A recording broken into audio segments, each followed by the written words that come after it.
Hola a todos y todas. Han pasado ya algunos días después de la revelación del escándalo desatado por las revelaciones de la ex esposa del diputado del Atlántico e hijo del presidente Gustavo Petro, el señor Nicolás Petro. Muchos reaccionaron en caliente, algunos increíblemente y a pesar de las pruebas y que el mismo presidente solicitó a la fiscalía investigar a su hermano y a su hijo, defienden a capa y espada lo indefendible.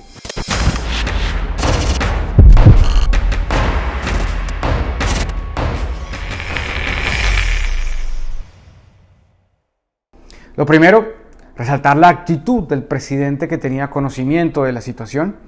La exesposa de Nicolás fue personalmente a la casa de Nariño a contarle los pormenores de la situación y producto de ello el presidente tomó distancia de su hijo, cosa que nunca había pasado.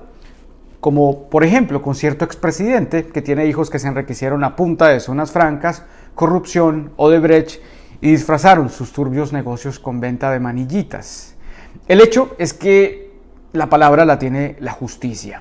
Los chats, cuentas, gastos injustificados son, por no decir no más, demoledores y existen. Y el tema personal de Day con Nicolás pasa a un segundo plano porque lo más importante aquí es denunciar unos hechos de corrupción, que el país los conozca. ¿Que por qué lo hizo? No importa. Lo relevante es conocer los pormenores de la denuncia. Es que un proyecto político sobrevive a la medida que sus mismos dirigentes y militantes denuncian y rechazan a los que pasan por encima de sus propios principios. El mesianismo, el fanatismo no pueden acabar con el progresismo. No podemos terminar así, señores. No podemos terminar como el uribismo que defiende a capa y espada un proyecto político que ha tenido más de 30 funcionarios condenados por múltiples crímenes. Señores, tampoco se trata de equiparar el petrismo con el uribismo, no. Pero en cuanto a excusas rebuscadas, malabares argumentales y defensas absurdas, estamos iguales. Inclusive, llegar a tildar de enemigo uribista a todo aquel que critique lo que está pasando. Frente a Nicolás, en mis redes, he dicho que es muy grave y que debió cumplir su palabra desde el principio. ¿Cuál? Esta. Te lo anticipo, si mi papá gana la presidencia del 2022, yo renuncio a todo, a la política, a todo, y me voy a concentrarme más que todo en mi vida personal. No me voy a estar metido en nada, ni en la organización de la Colombia Humana, ni nada. Me dedico a mi vida personal. Inclusive, si mi papá gana la presidencia de la República, yo renuncio a la diputación. ¿Y qué pasó? Que Nicolás no cumplió y estas son las consecuencias. Inmediatamente salieron estas cuentas petristas, y digo petristas para poder identificarlas porque claramente yo soy petrista, acordarse que soy hijo de un policía o hijo de un tombo, como lo llaman, orgullosamente, y no por él haber sido policía, sino por haber sido el ser humano que fue. Después de que me resaltaban, me felicitaban y hasta me idealizaban. Beto, qué gran trabajo haces en Miami. Beto, cómo te les enfrentas a los uribistas, que a propósito, el 16 de marzo estoy citado a un interrogatorio en una corte de Estados Unidos por la demanda que me interpuso el expresidente Álvaro Uribe Vélez y proceso que no se acaba. Me he enfrentado más de 7 años al uribismo recalcitrante radicado en esta ciudad. Amenazas, demandas, persecución. Y estos señores me llaman uribista. De ese fanatismo y de ese mesianismo es el que les hablo. Volviendo a Nicolás, así no se demuestra un ilícito, que ha demostrado el afán de poder, de tener dinero, cuotas políticas, puestos, mientras su papá hablaba de equidad, igualdad y de cortar esa brecha social. Esto es un oxímoron, es una contradicción putrefacta que solo provoca decepción entre sus votantes. En ese orden de ideas, el primer engañado sería el presidente que vio cómo su hijo traicionó los pilares del proyecto político que lo llevó al poder. Frente a las acusaciones concretas, a nosotros, el progresismo, y lo digo como autocrítica, nos acordamos y descubrimos el debido proceso. Nos acordamos y descubrimos la presunción de inocencia. Nos acordamos y descubrimos que todos somos inocentes hasta que no se demuestre lo contrario. Pero si la acusación fuese en contra, por ejemplo, del hijo de la señora María Fernanda Cabal, estaríamos pidiendo su condena y su extradición. Nadie dice que el señor sea culpable, pero debió renunciar a la curul a la asamblea, alejarse totalmente y no parcialmente, como él lo dijo, del proyecto de la Colombia Humana. ¿Para qué?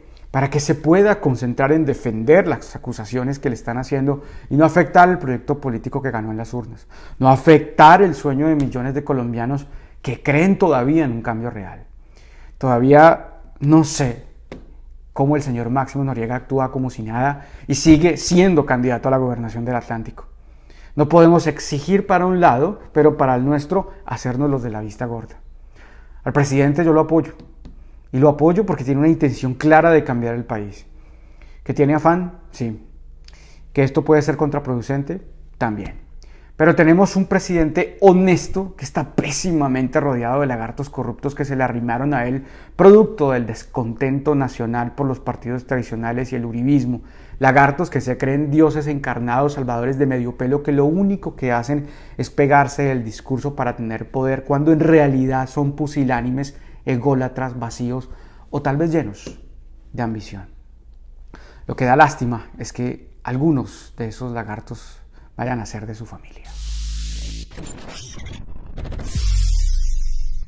Gente, esto es grave. Desde el anuncio del presidente Gustavo Petro en el que oficializó la salida de la señora Marisabel Urrutia del Ministerio del Deporte hasta el 4 de marzo, se oficializaron, óiganse bien, 264 contratos por casi 24.000 millones de pesos y todos habían sido por contratación directa.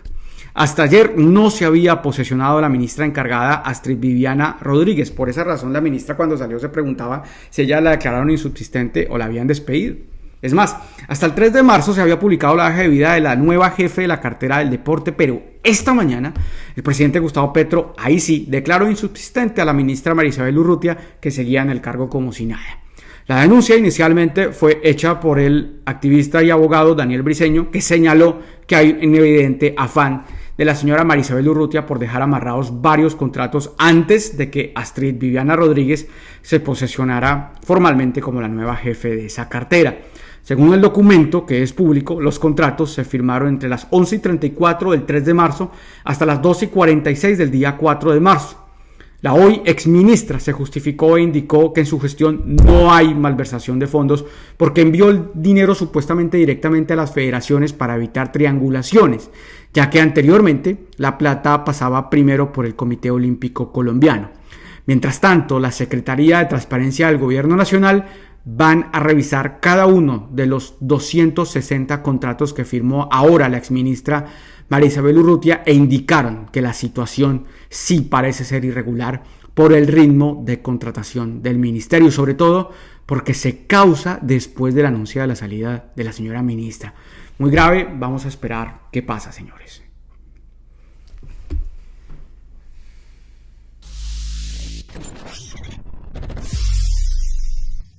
Gente, en el día de ayer subí este trino diciendo que la Colombia humana en el exterior era una vergüenza, por diferentes cosas que han pasado durante mucho tiempo.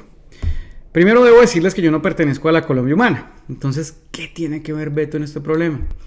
Mi partido es el Movimiento Alternativo Indígena Social, o sea, el MAIS, y me han llamado algunas personas de esa colectividad de la Colombia humana a pedirme que interfiera para posicionar candidatos o ayudar con influencers o influencias para ganarles a otros candidatos en procesos que ellos están llevando internamente.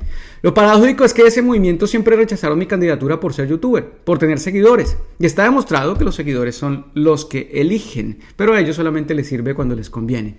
Debería servirles siempre, señores. Pero esto está precedido por varios hechos que se presentaron en las elecciones pasadas, como la elección del candidato a la Colombia Humana, donde diferentes personas de ese partido, como también de la UP y del Polo, interferimos erradamente en la elección de ese candidato. Sí, nos equivocamos, porque claramente pudimos caer en una doble militancia y no fue un juego limpio. Producto de esa intervención, ya que la votación era vía web y votaban esos seguidores, la señora Carmen Ramírez ganó la candidatura de la Colombia Humana. Eso fue producto de la manipulación de varias personas que hacían cálculos políticos. ¿Para ganar qué? No sé. Posteriormente, los 4 candidatos fuimos a una elección interna del Pacto Histórico y el resultado de esa elección me dio como ganador, pero no respetaron su propio voto porque le dieron la cabeza de lista a la señora Carmen Ramírez. ¿Por qué? No se sabe.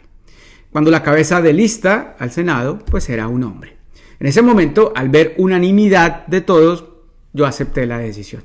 Lo que pasó después fue mi renuncia por las razones que fuesen y no iba a anteponer mis aspiraciones personales sobre las colectivas. Y así fue que ganó la señora Carmen Ramírez, que no ha hecho absolutamente nada por los colombianos en el exterior. Ahora resulta que me vuelven a llamar para que intervenga en sus procesos internos. Respeten a la gente. Ustedes dicen ser el proyecto del cambio. Pero también debo aclarar que no es toda la gente de la Colombia Humana. Allí hay gente honesta, trabajadora, que quiere lo mejor para el país. Mis disculpas a ellos por generalizar. Son unos pocos que hacen que los movimientos se extingan debido a la egolatría y el hambre de poder. Lo siento mucho también por ustedes, los seguidores, por haber creído en ese proyecto. Las cosas pueden mejorar y espero que la Colombia Humana se organice y trabaje de verdad por los colombianos en el exterior, que repito, seguimos invisibilizados.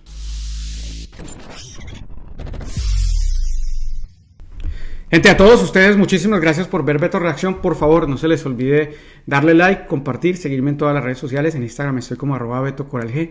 En Twitter estoy como también @BetoCoralG. En Facebook estoy como Beto Coral. TikTok, también tengo TikTok, estoy como @BetoCoralG. Y nada, no se les olvide suscribirse, que es la manera que me pueden ayudar. Un abrazo para todos.